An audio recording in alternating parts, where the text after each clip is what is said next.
Hello, alchemists. Welcome or welcome back. My name is Ava, aka Queen Midas, Life Alchemist, and I'm here for another episode of Weekend Book Club. We are continuing through The Body Keeps the Score by Bessel Van Der Kolk, MD. So I'm just going to hop right in. If you are just joining us for this series, I would highly recommend going back to the very first episode where we start the book, because we're several weeks in now, and yeah, it's a lot of really good information that builds upon itself, so it would make sense to just start from the first one. Okay, so let's get started. All right, so we pick up on page 136. This is the beginning of chapter 9, and it is labeled or titled, "What's Love Got to Do with It?"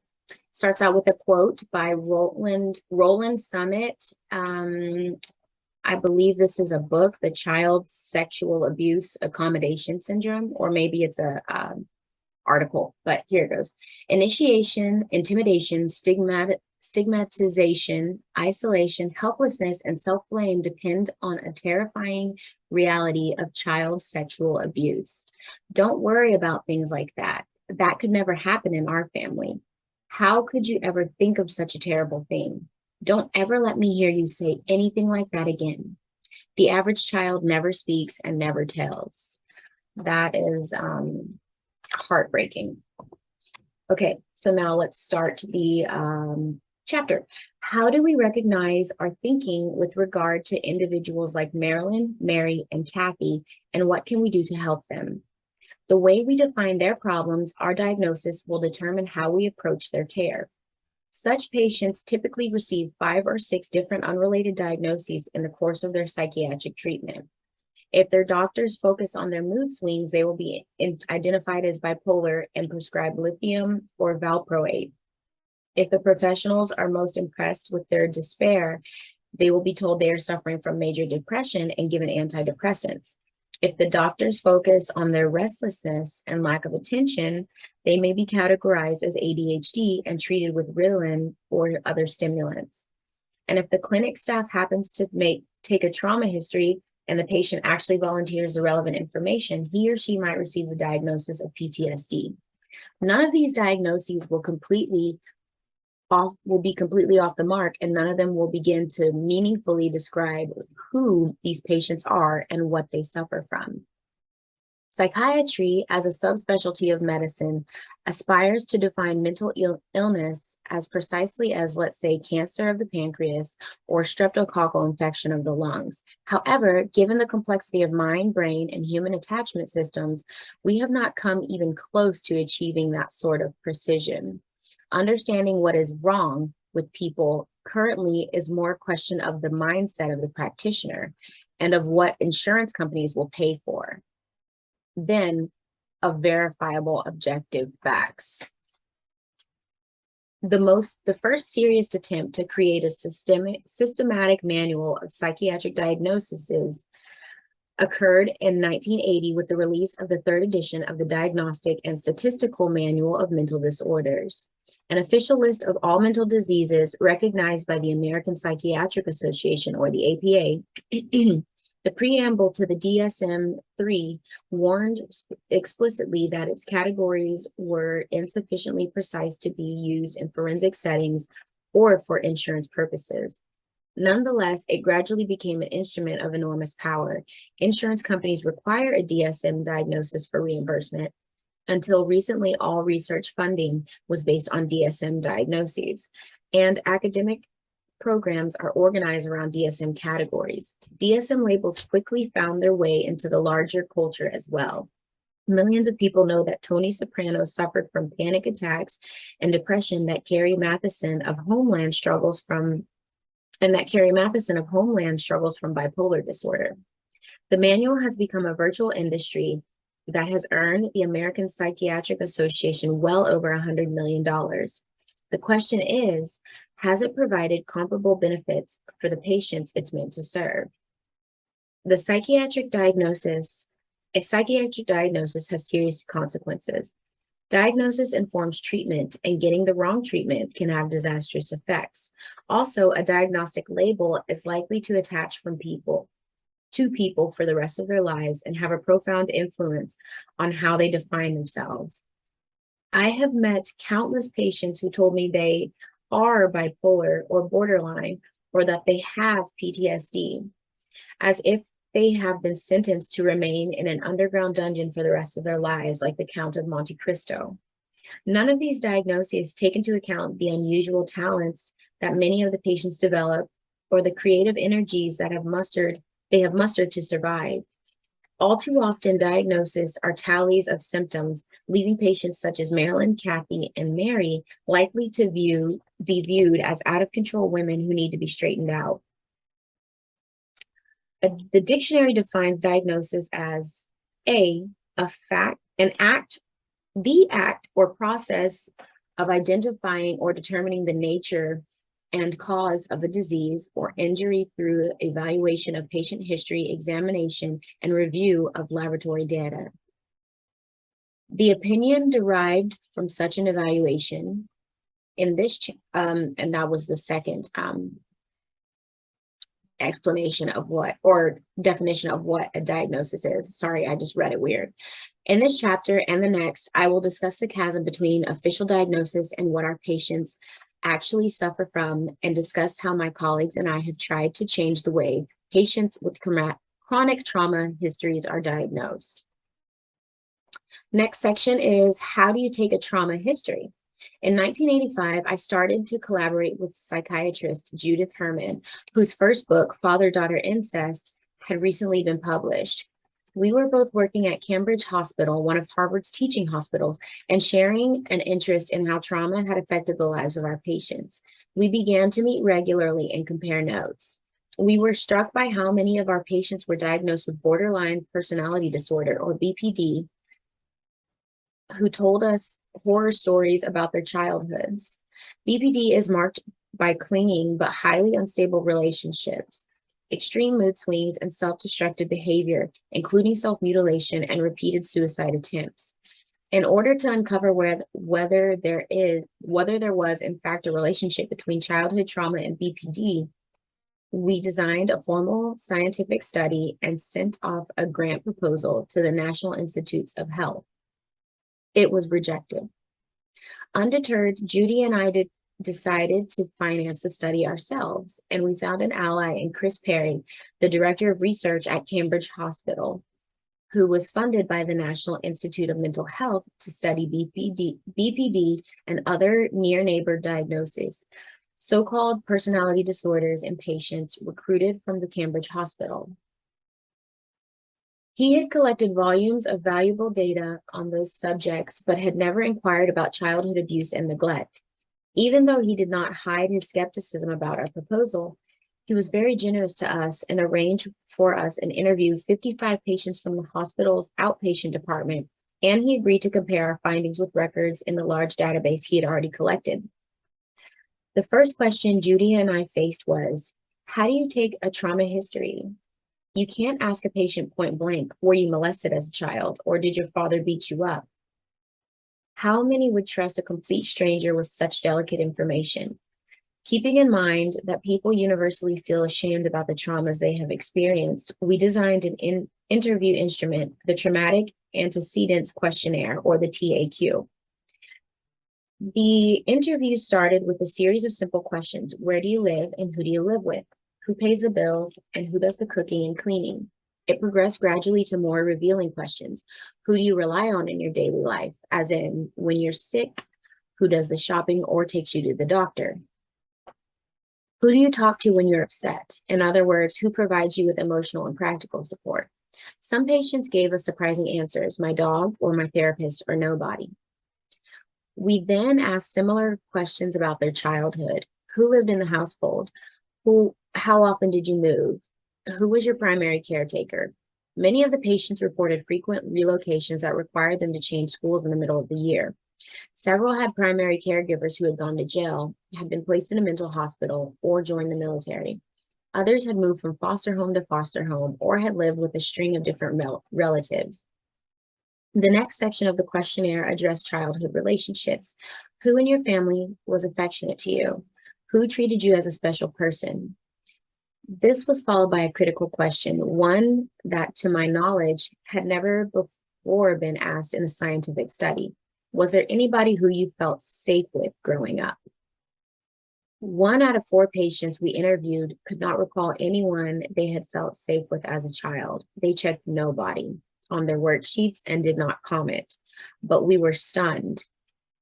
Imagine being a child and not having a source of safety, making your way into the world unprotected and unseen. The questions continued. Who made the rules at home and enforced the discipline? How were kids kept in line? By talking, scolding, spanking, hitting, locking you up? How did your parents solve their disagreements? By then, the floodgates were usually opened, and many patients were volunteering detailed information about their childhoods. One woman had witnessed her little sister being raped. Another told us she'd had her first sexual experience at age 8 with her grandfather. Men and women reported lying awake at night, listening to furniture crashing and parents screaming. A young man had come down to the kitchen and found his mother lying in a pool of blood. Others talked about not being picked up at elementary school or coming home to find an empty house and spending the night alone. One woman who made her living as a cook had learned to prepare meals for her family after her mother was jailed on a drug conviction. Another had been 9 when she grabbed and steadied the car's steering wheel because her drunken mother was swerving down a 4-lane highway during rush hour. Our patients did not have the option to run away or escape. They had nobody to turn to and no place to hide, yet they somehow had to manage their terror and despair. They probably went to school the next morning and tried to pretend that everything was fine. Judy and I realized that the BPD group's problems, dissociation, desperate clinging to whoever might be enlisted to help, had probably started off as ways of dealing with overwhelming emotions and inescapable brutality. After our interviews, Judy and I met to code our patients' answers, that is, to translate them into numbers for computer analysis. And Chris Perry then collated them with the extensive information on these patients he had stored in Harvard's mainframe computer. One Saturday morning in April, he left us a message asking us to come to his office. There we found a huge stack of printouts on top of which Chris had placed a Gary Larson cartoon of a group of scientists studying dolphins and being puzzled by those strange all blah Espanol sounds. The data had convinced him that unless you understand the language of trauma and abuse, you cannot really understand BPD. As we later reported in the American Journal of Psychiatry, 81% of the patients diagnosed with BPD at Cambridge Hospital reported severe histories of child abuse and/or neglect. In the vast majority, the abuse began before age 7. The finding was particularly important because it suggested that the impact of abuse depends on, at least in part, on the age at which it begins. Later research by Martin Teicher at McLean Hospital showed that different forms of abuse have different impacts on various brain areas at different stages of development. After numerous studies, okay, I'm going to stop that for a second. So this actually aligns a lot with the book that I'm reading in Heal the Chakras, Heal Your Life. And actually the next section that we're going to be going in on the next episode talks about the different ages that the chakral development is taking place, and specifically when destabilization within those chakras typically happens. So like the age range at which dysfunction begins in the chakras. So that actually aligns with this, but this is more on the scientific physical manifestation aspect of the trauma, and the Eastern Body, Western Mind speaks on the energetic dysfunction. So this is really cool how both of these books talk about trauma, but from different aspects. Okay. Moving on, although numerous studies have since replicated our findings, I still regularly get scientific papers to review that say things like, quote, "It has been hypothesized that borderline patients may have histories of childhood trauma," end quote. When does a hypothesis become a scientifically established fact? Our study clearly supports the conclusions of John Bowlby. When children feel pervasively angry or guilty or chronically frightened by being abandoned, they have come by such feelings honestly. That is because of experience. When, for example, children fear abandonment, it is not in counteraction to their intrinsic homicidal urges. Rather, it is more likely because they have been abandoned physically or psychologically, or have been repeatedly threatened with abandonment. When children are pervasively filled with rage, it is due to rejection or harsh treatment. When children experience intense inner conflict regarding their angry feelings, this is likely because expressing them may be forbidden or dangerous. Bowlby noticed that children must disown powerful experiences they have had. This creates serious problems. Bowlby noticed that when children must disown powerful experience they have had, this creates serious problems, including chronic distrust of other people, inhibition of curiosity, distrust of their own senses, and the tendency to find everything unreal. As we will see, this has important implications for treatment. Our study expanded our thinking beyond the impact of particular horrendous events. The focus of the PTSD diagnosis to look from the long-term effects of brutalization and neglect in caregiving relationships. It also raised another critical question: what therapies are effective for people with a history of abuse, particularly those who feel chronically suicidal and deliberately hurt themselves? So we are now moving on to the next section.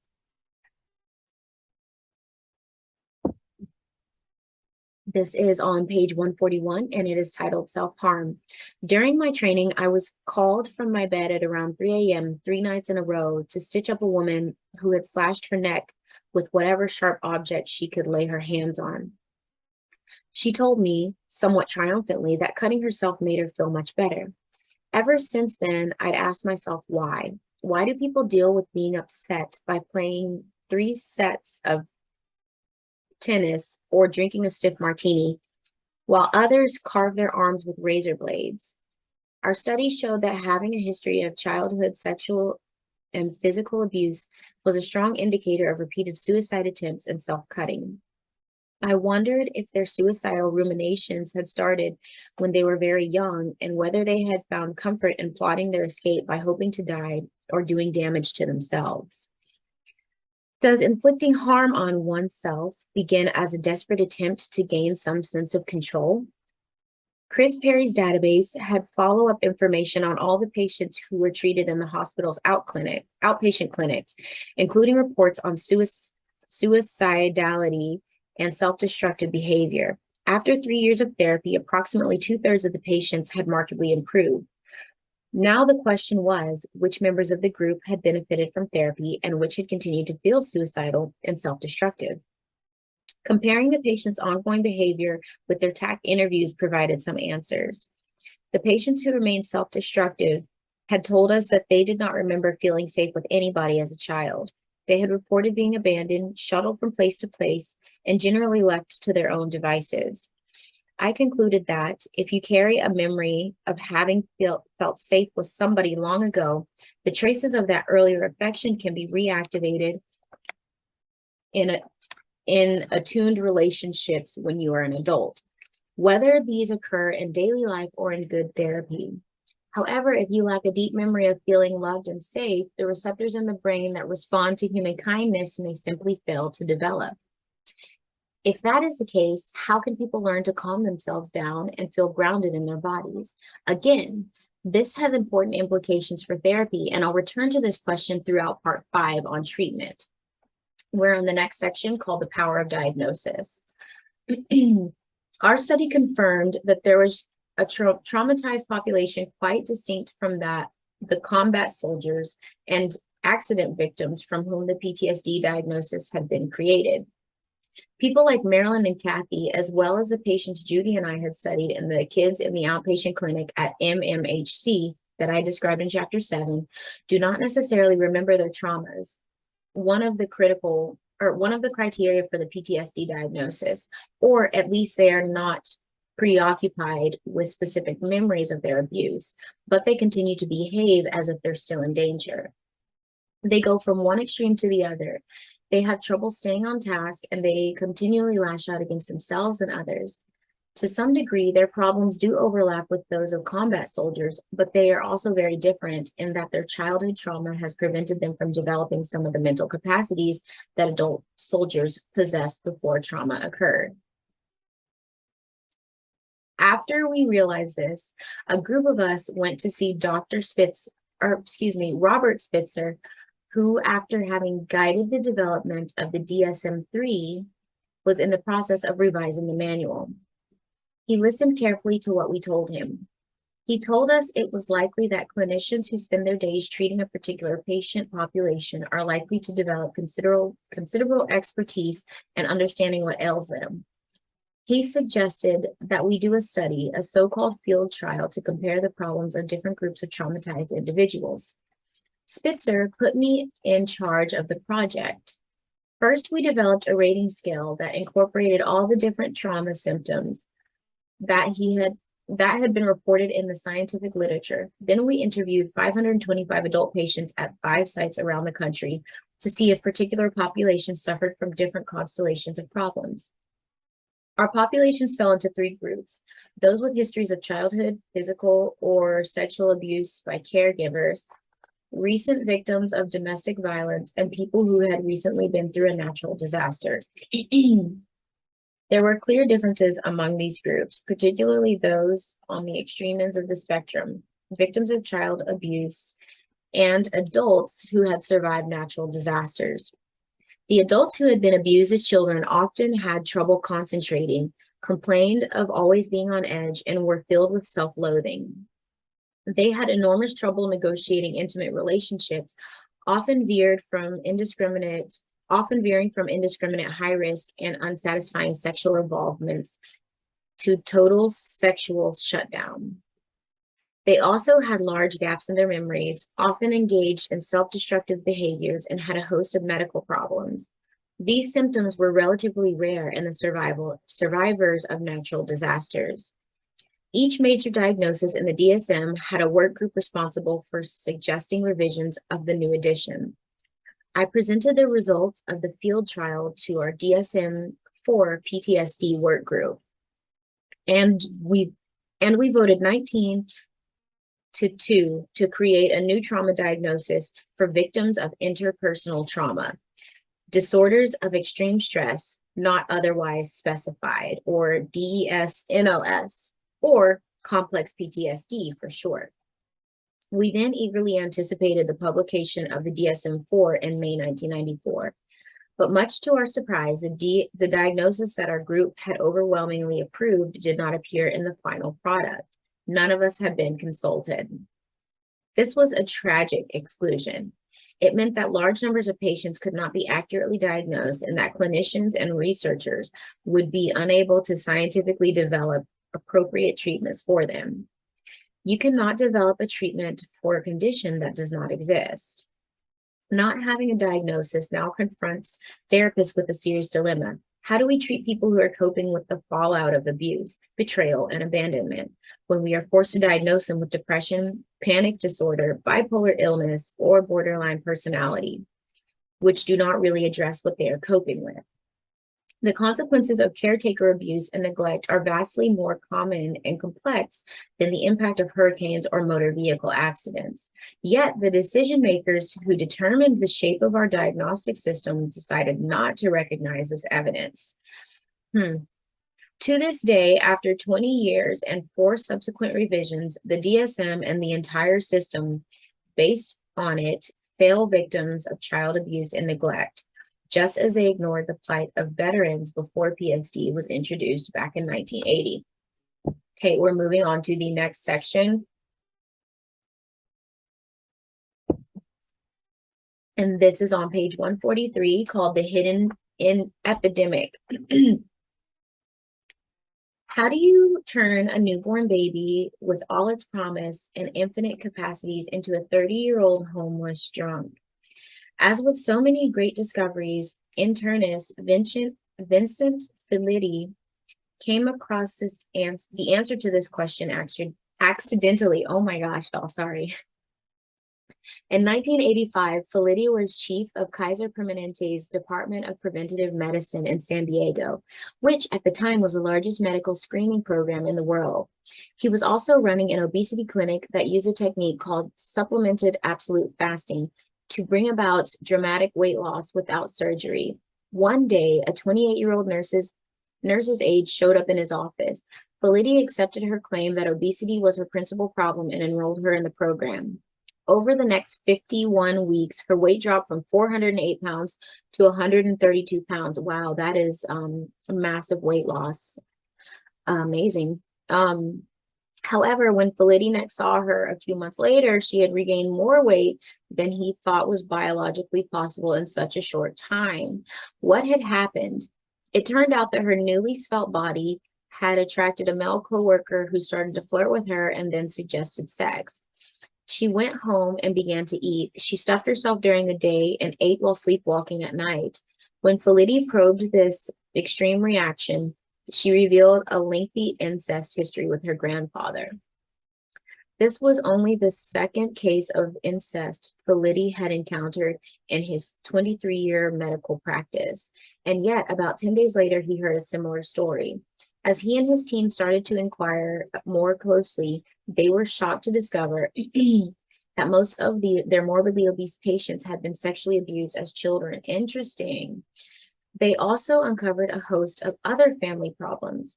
In 1990, Felitti went to Atlanta to present data from the team's first 286 patient interviews at a meeting of the North American Association for the Study of Obesity. Excuse me. He was stunned by the harsh response from some experts. Why did he believe such patients? Didn't he realize they would fabricate any explanation for their failed lives? However, an epidemiologist from the Centers for Disease Control and Prevention, or the CDC, encouraged Felitti to start a much larger study, drawing on a general population, and invited him to meet with a small group of researchers at the CDC. The result was the monumental investigation of adverse childhood experiences, now known as the ACE study, a collaboration between the CDC and Kaiser Permanente with Robert Anda, MD, and Vincent Felitti, MD, as co-principal investigators. More than 50,000 Kaiser patients came through the Department of Preventative Medicine annually for a comprehensive evaluation, filling out an extensive medical questionnaire in the process.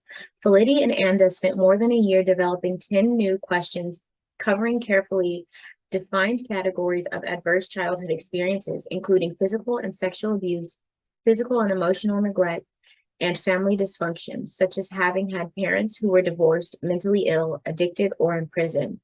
They then asked 25,000 consecutive patients if they would be willing to provide information about childhood events. 17,421 said yes. Their responses were then compared with the detailed medical records that Kaiser kept on all patients. The ACE study revealed that traumatic life experiences during childhood and adolescence are far more common than expected. The study respondents were mostly white, middle class, middle age, well-educated, and financially secure enough to have good medical insurance. And yet, only 1/3 of the respondents reported no adverse childhood experiences. 1 out of 10 individuals responded yes to the question, did a parent or other adult in the household often or very often swear at you, insult you, or put you down? More than a quarter responded yes to the questions, did one of your parents often or very often push, grab, slap, or throw something at you? And did one of your parents often or very often hit you so hard that you had marks or were injured? In other words, more than a quarter of the US population is likely to have been repeatedly physically abused as a child. That is a massive amount of child abuse. To the questions, did an adult or person at least 5 years older have you touched their body in a sexual way? And did an adult or person at least 5 years older ever attempt oral, anal, or vaginal intercourse with you? 28% of women and 16% of men responded affirmatively. 1 in 8 people responded positively to the questions. As a child, did you witness your mother, sometimes, often, or very often, pushed, grabbed, slapped, or had something thrown at her? As a child, did you witness your mother, sometimes, often, or very often, kicked, bitten, hit with a fist, or hit with something hard? Each yes was scored as 1 point, leading to a possible ACE score ranging from 0 to 10. For example, a person who experienced frequent verbal abuse, who had an alcoholic mother, and whose parents divorced would have an ACE score of 3. Of the 2/3 of respondents who reported an adverse experience, 87% scored 2 or more.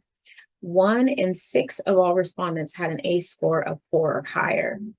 In short, Felitti and his team have found that adverse experiences are interrelated, even though they're usually studied separately. People typically don't grow up in a household where one brother is in prison, but everything else is fine. They don't live in families where their mother is regularly beaten, but life is otherwise honky-dory.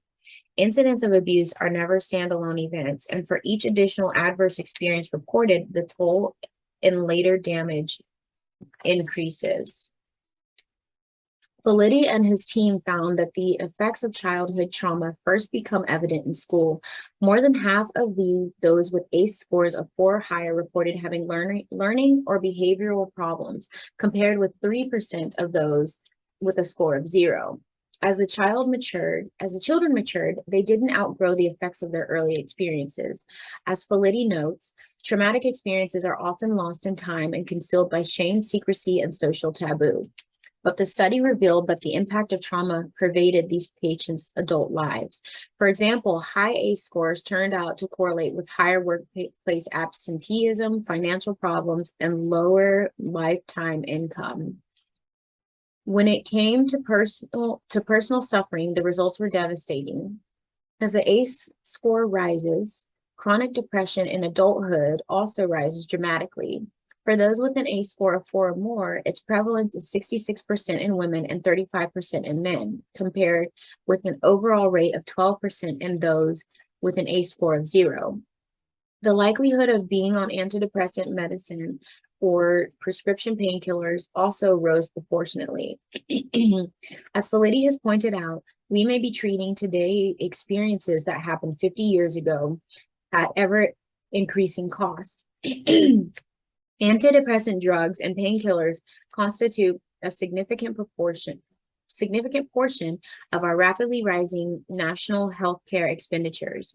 Ironically, research has shown that depressed patients without prior histories of abuse or neglect tend to respond much better to antidepressants than those with those backgrounds. Self-acknowledged suicide attempts rise exponentially with ACE scores. From a score of 0 to a score of 6, there is about a 5,000% increased likelihood of suicide attempts. The more isolated and unprotected a person feels, the more death will feel like the only escape. When the media report an environmental link to a 30% increase in the risk of some cancer, it is headline news, yet these far more dramatic figures were overlooked or are overlooked. As part of their initial medical evaluation, study participants were asked, have you ever considered yourself to be an alcoholic? People with an ACE score of 4 were 7 times more likely to be alcoholic adults with a score than adults with a score of 0. Injection drug use increased exponentially. For those with an ACE score of 6 or more, the likelihood of IV drug use was 4,600% greater than those with a score of 0. Women in the study were asked about rape during childhood. At an ACE score of 0, the prevalence of rape was 5%. With a score of 4 or more, it was 33%. Why are abused or neglected girls so much more likely to be raped later in life? The answers to this question have implications far beyond rape. For example, numerous studies have shown that girls who witness domestic violence while growing up are at a much higher risk of ending up in violent relationships themselves, while for boys who witness domestic violence, the risk that they will abuse their own partners rises sevenfold. More than 12% of study participants have seen their mothers being battered. The list of high-risk behaviors predicted by the ACE score included smoking, obesity, unintended pregnancies, multiple sexual partners, and sexually transmitted disease. Finally, the toll of major health problems was striking. Those with an ACE score of 6 or above had a 15% or greater chance than those with an ACE score of 0 of currently suffering from any of the 10 leading causes of death in the United States, including chronic obstructive pulmonary disease, or COPD, ischemic heart disease, and liver disease. They were twice as likely to suffer from cancer and 4 times as likely to have emphysema. The ongoing stress of the body keeps taking its toll. Very interesting. So I'm going to talk about this really quick in regards to chakral connection. So chronic obstructive pulmonary disease, that's lungs. So that's like with our breath, our speaking. Lungs also hold grief.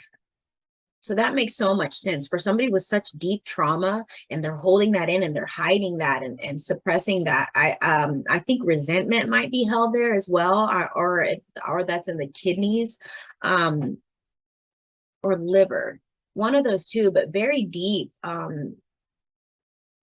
Shame, I think, is also held in the lungs.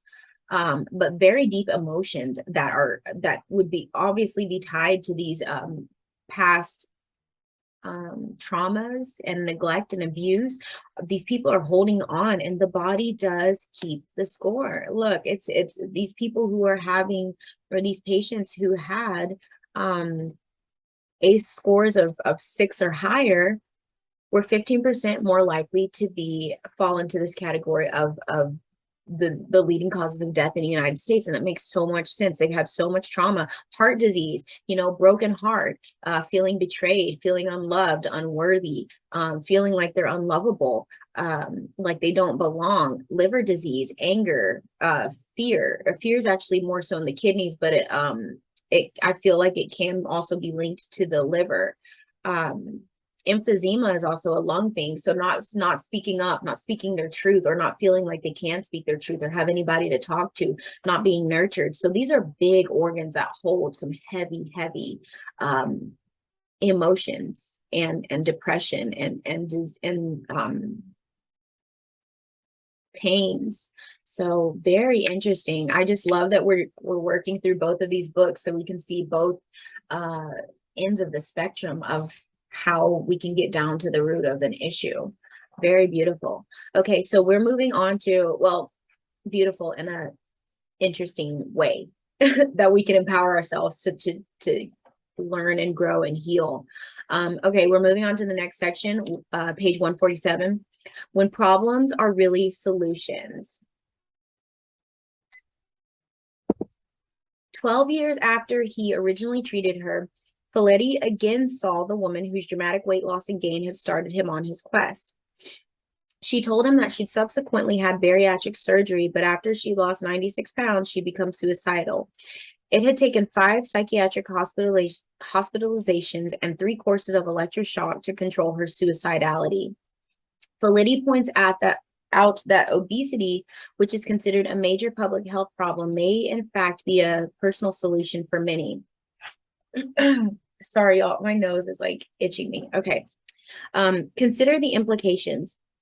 If you mistake someone's solution for a problem, or a problem to be eliminated, not only are they likely to fail treatment, as often happens in addiction programs, but other problems may emerge. One female rape victim told Felitti, "Overweight is overlooked, and that's the way I need to be." I've heard that a lot, actually. Okay, I'm gonna put this quick little side note in, but I've known women. I played rugby in college, and I also have people close to me in my life, women who dress as men and are now lesbians. And I know personally that it is linked to childhood trauma and sexual abuse and not wanting the attention of men. So having her putting this comment, overweight is overlooked and that's the way I need to be. I personally have known people who feel like they need to change their appearance and not be attractive to the opposite sex to avoid being hurt or abused again or having unwanted attention. And life should not be that way, you all. That's heartbreaking. Weight can protect men as well. Felitti recalls 2 guards at a state prison in his obesity program. They promptly regained the weight they had lost because they felt a lot safer being the biggest guy on the cell block. Another male patient became obese after his parents divorced and moved in with his violent alcoholic grandfather. He explained, "It wasn't that I ate because I was hungry and all of that. It was just a place for me to feel safe. All the way from kindergarten, I used to get beat up all the time. When I got the weight on, it didn't happen anymore." The ACE study group concluded, although widely understood to be harmful to health, each adaptation, such as smoking, drinking, drugs, obesity, is notably difficult to give up. Little consideration is given to the possibility that many long-term health risks might also be personally beneficial in the short term.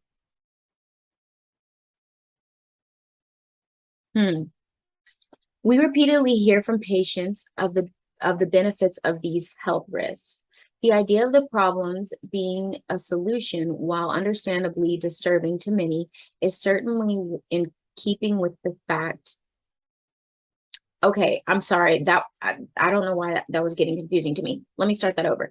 The idea of the problem being a solution, while understandably disturbing to many, is certainly in keeping with the fact that opposing forces routinely coexist in biological systems. What one sees the presenting problem is often only the marker for the real problem, which lies buried in time, concealed by patient shame, secrecy, and sometimes amnesia, and frequently clinician discomfort. Okay, so we're moving on to the next section, which is the last section in this chapter. And then we have like three or four more pages.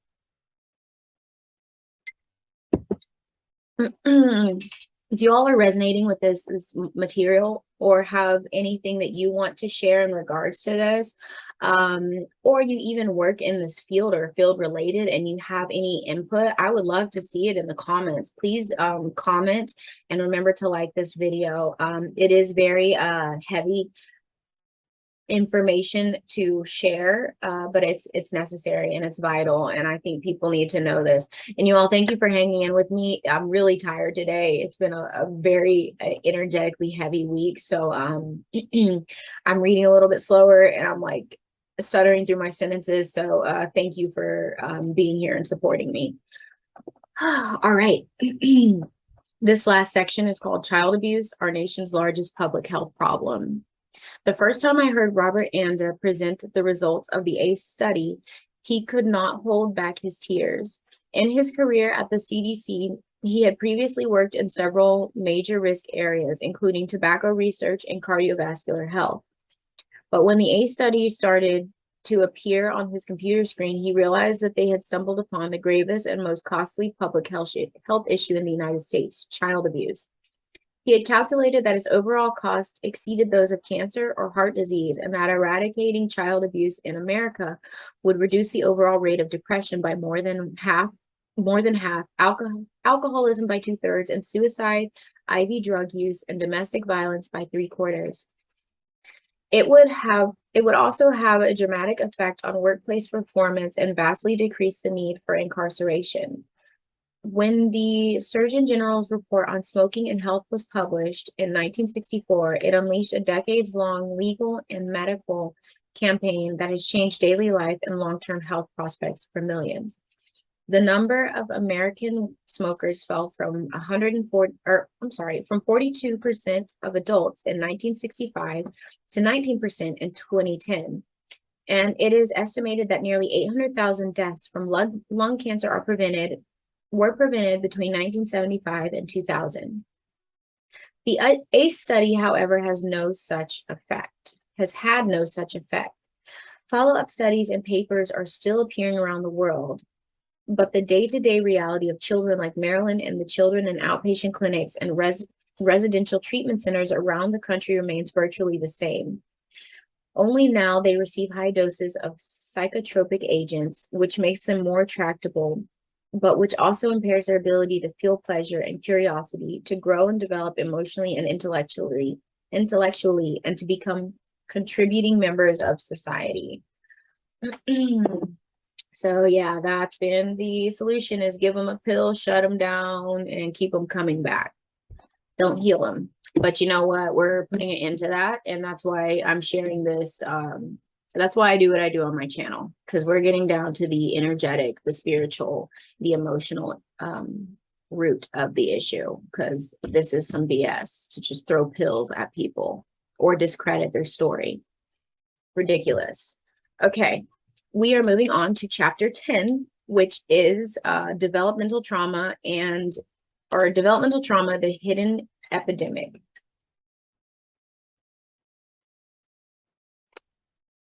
It starts out with a quote from the American Psychiatric Association's rejection of developmental trauma disorder diagnosis in May of 2011. This quote says, "The notion that early childhood adverse experiences lead to substantial developmental disruptions is more clinical intuition than a research-based fact. There is no known evidence of developmental disruptions that were preceded in time in a causal fashion by any type of trauma syndrome." There's another quote here by Martin Teacher, MD, PhD, and this was in the Scientific American.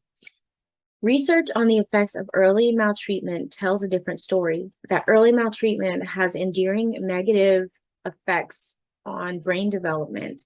Our brains are sculpted by our early experiences. Maltreatment is a chisel that shapes a brain to contend with strife, but at the cost of deep, enduring wounds. Childhood abuse isn't something you get over. It is an evil that we must acknowledge and confront if we aim to do anything about the unchecked cycle of violence in this country." And I highly agree with that. There are hundreds of thousands of children like the ones I'm about to describe, and they absorb enormous resources, often without appreciable benefit. They end up filling our jails, our welfare rolls, and our medical clinics. Most of the public knows them only as statistics. Tens of thousands of school teachers, probation officers, welfare workers, judges, and mental professionals spend their days trying to help them, and the taxpayer pays the bills. Anthony was only 2.5 when he was referred to our trauma center by a child care center because its employees could not manage his constant biting and pushing, his refusal to take naps, and his intractable crying, head banging, and rocking. He did not feel safe with any staff member and fluctuated between despondent collapse and angry defiance. When we met him and his mother, he anxiously clung to her, hiding his face while she kept saying, "Don't be such a baby." He startled when a door banged somewhere down the corridor and then burrowed deeper into his mom's lap. When she pushed him away, he sat in a corner and started to bang his head. "He just does that to bug me," his mother remarked. When we asked about her own background, she told us that she'd been abandoned by her parents and raised by a series of relatives who hit her, ignored her, and started to sexually abuse her at 13. She'd become pregnant by a drunken boyfriend who left her when she told him she was carrying his child. "Anthony was just like his father," she said, "a good-for-nothing." She had had numerous violent rows with subsequent boyfriends, but she was sure that this had happened too late at night for Anthony to notice. If Anthony were admitted to a hospital, he would likely be diagnosed with a host of different psychiatric disorders: depression, oppositional defiant disorder, anxiety, reactive attachment disorder, ADHD, and PTSD. None of these diagnoses, however, would clarify what was wrong with Anthony, that he was scared to death and fighting for his life, and he did not trust that his mother could help him. Then there's Maria, a 15-year-old Latina, one of more than 500,000 kids in the United States who grew up in foster care and residential treatment programs. Maria is obese and aggressive. She has a history of sexual, physical, and emotional abuse and has lived in more than 20 out of home placements since age 8. Wow. The pile of medical charts that arrived with her described her as mute, vengeful, impulsive, reckless, and self-harming, with extreme mood swings and an explosive temper. She describes herself as garbage, worthless, rejected. After multiple suicide attempts, Maria was placed in one of our residential treatment centers. Initially, she was mute and withdrawn and became violent when people got too close to her. After other approaches failed to work, she was placed in an equine therapy program where she groomed her horse daily and learned simple dressage. 2 years later, I spoke with Maria at her high school graduation. She had been accepted by a four-year college. When I asked her what had helped her the most, and she answered, "The horse I took care of." Oh, that's beautiful. She told me that she first started to feel safe with her horse. He was there every day, patiently waiting for her, seemingly glad upon her approach.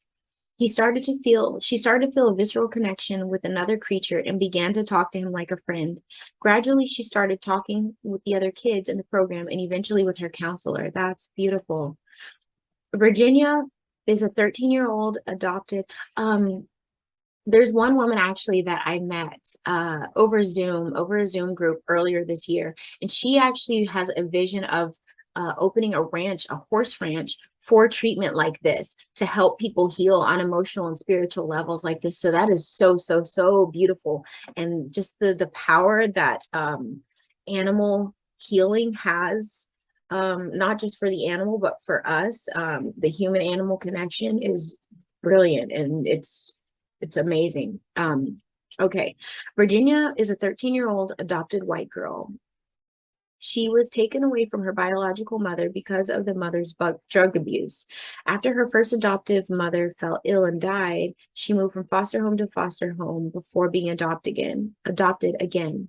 Virginia was seductive with any male who crossed her path, and she reported sexual and physical abuse by various babysitters and temporary caregivers. She came to our residential treatment program after 13 crisis hospitalizations for suicide attempts. The staff described her as isolated, controlling, explosive, sexualized, intrusive, vindicative, and narcissistic. She described herself as disgusting and said she wished she were dead. The diagnoses in her chart were bipolar disorder, intermittent explosive disorder, reactive attachment disorder, attention deficit disorder, hyperactive subtype, oppositional defiant disorder, or ODD, and substance use disorder. Goodness. But who really is Virginia? How can we help her have a life? We can hope to solve the problems of these children only if we correctly define what is going on with them and do more than developing new drugs to control them or trying to find the gene that is responsible for the disease. True that, right there.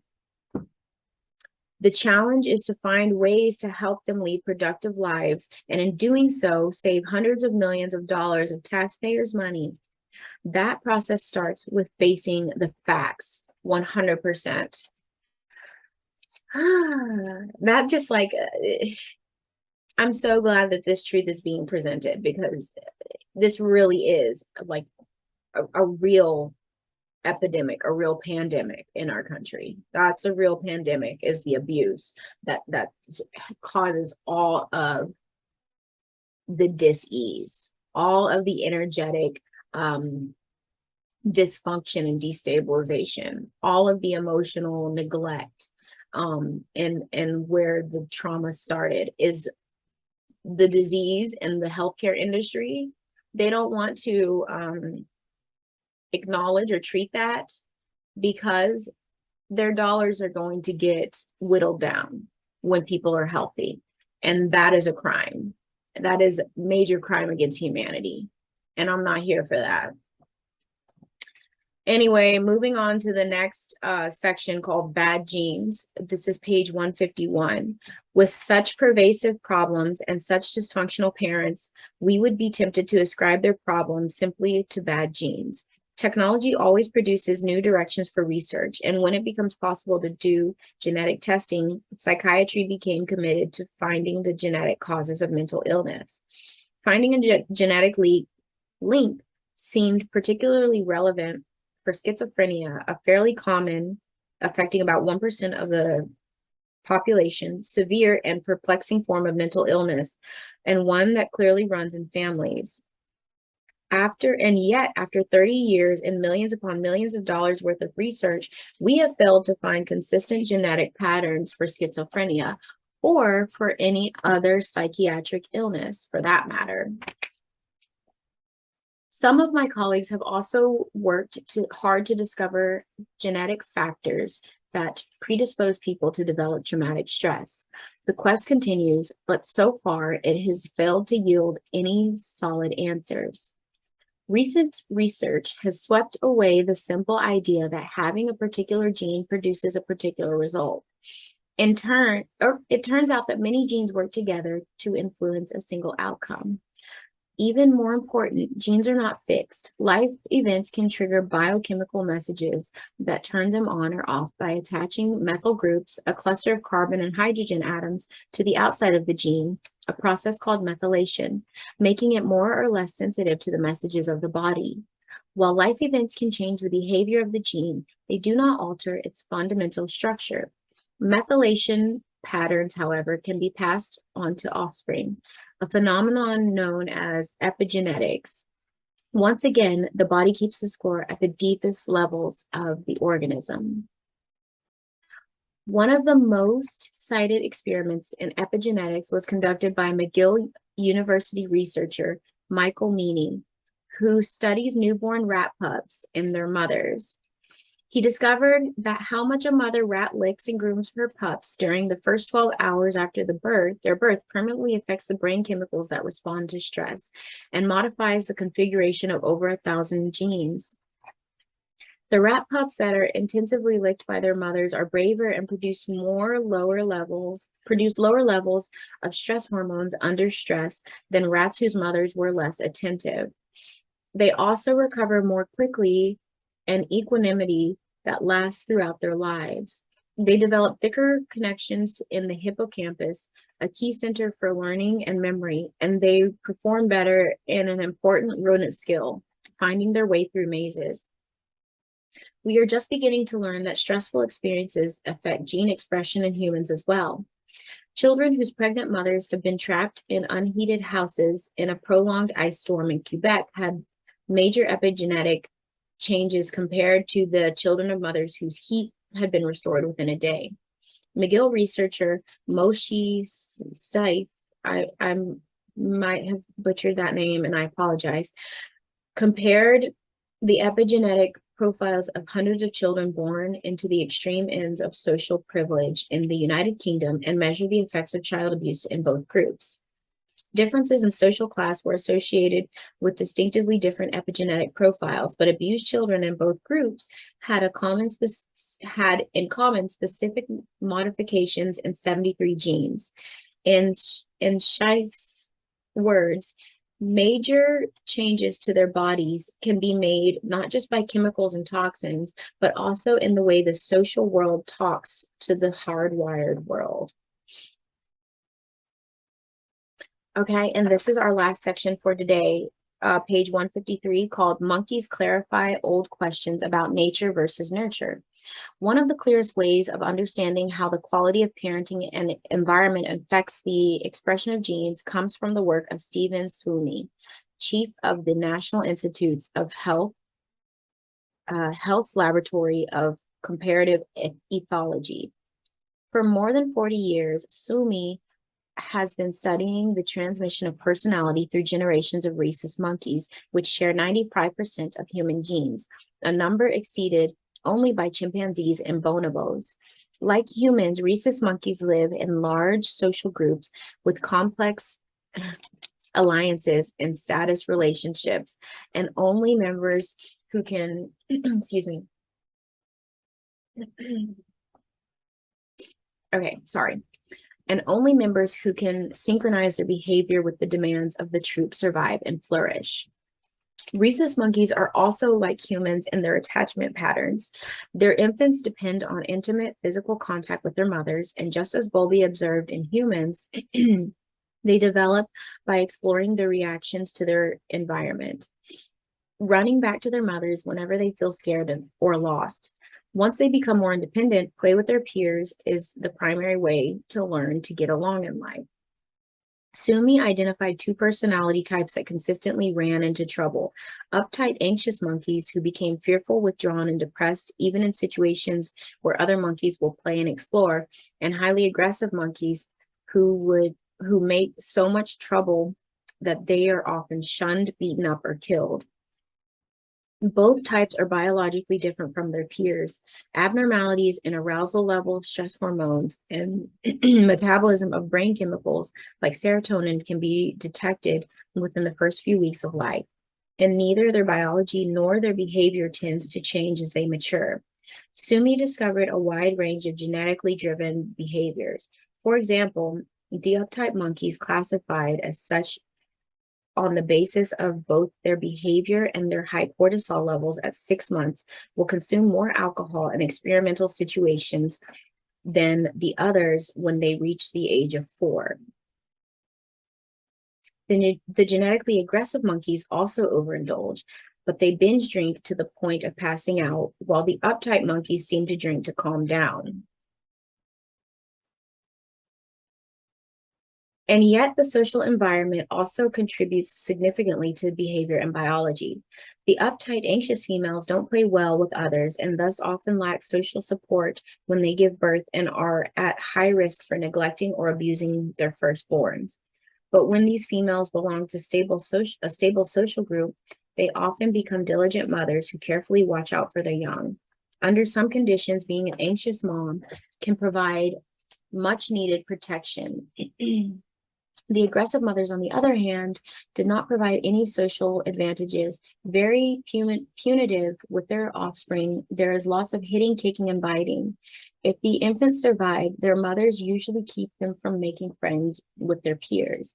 In real life, it is impossible to tell whether people's aggressive or uptight behavior is a result of their parents' genes or of having been raised by an abusive mother, or both. But in a monkey lab, you can take newborns with vulnerable genes away from their biological mothers and have them raised by supportive mothers or in play groups with peers. Young monkeys who are taken away from their mothers at birth and brought up solely with their peers become intensely attached to them. They desperately cling to one another and don't peel away enough to engage in healthy exploration and play. What little play there is lacks the complexity and imagination typical of normal monkeys. These monkeys grow up to be uptight, scared in new situations, and lacking in curiosity. Regardless of their genetic predisposition, peer-raised monkeys overreact to minor stresses. Their cortisol increases much more in response to loud noises than does that of monkeys who are raised by their mothers. Their serotonin metabolism is even more abnormal than that of the monkeys who are genetically predisposed to aggression, but who are raised by their own mothers. This leads to a conclusion that, at least in monkeys, early experience has at least as much impact on biology as heredity does. Monkeys and humans share the same two variants of the serotonin gene, known as the short and long serotonin transporter alleles. In humans, the short allele has been associated with impulsivity, aggression, sensation seeking, suicide attempts, and severe depression. Sumi showed that, at least in monkeys, the environment shapes how these genes affect behavior. Monkeys with the short allele that were raised by an adequate mother behaved normally and had no deficit in their serotonin metabolism. Those who were raised by their peers became aggressive risk takers. Similarly, New Zealand researcher Alec Roy found that humans with the short allele had higher rates of depression than those with the long version, but that it was true only if they had a childhood history of abuse or neglect. The conclusion is clear. Children who are fortunate enough to have a tuned and attentive parent are not going to develop this genetically related problem. Sumi's work supports everything we've learned from our colleagues who study human attachment, and from our own clinical research. Safe and protective early relationships are critical to protect children from long-term problems. In addition, even parents with their own genetic vulnerabilities can pass on that protection to their next generation, provided that they are given the right support. And that is the end for today. So this was some heavy, heavy information today, you all. If this triggers or brings up any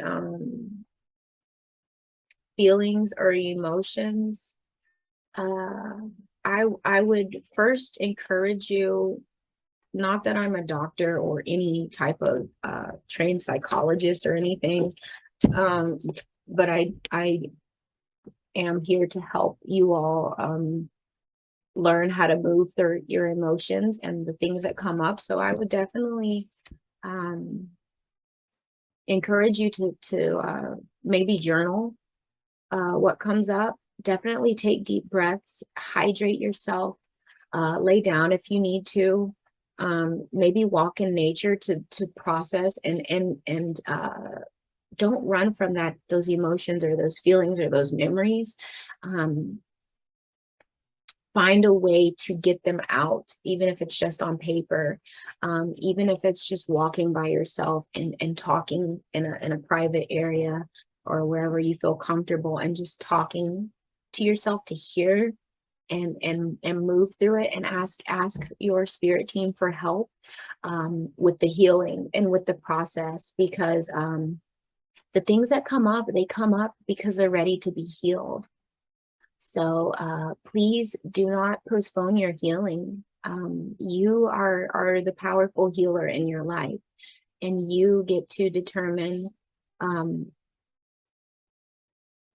this when that ball starts rolling. So I would highly, I would like to empower you all to do that and to be brave and courageous through this. And just know that you are loved and you are worthy, and your experiences will not go to waste. They happened. If you're somebody who has been through any type of trauma or abuse, they happened for your beautiful soul of evolution, and for strengthening, and for you to be a testament of survival and renewal and regeneration and rebirth.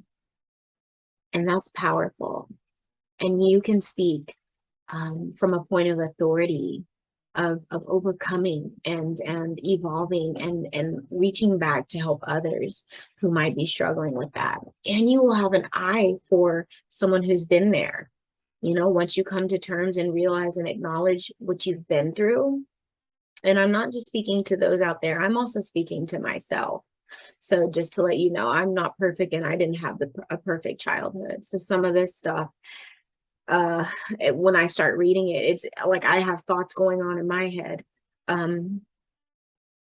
Take this time to really be real with yourself and integrity with your emotions and what comes up, you all. So yeah. I love you all. You are alchemists. This is all about alchemizing this deep-rooted crap and turning it into gold, and turning it into something beautiful and passionate, and shifting that energy for your best and highest good, and for the best and highest good of the collective. And yeah. All right, you all, have a beautiful day. You are sovereign, powerful, worthy, and loved. Thank you, thank you, thank you for being here. Please remember to like, share, subscribe, and comment to the video. All right, I will see you later. Bye.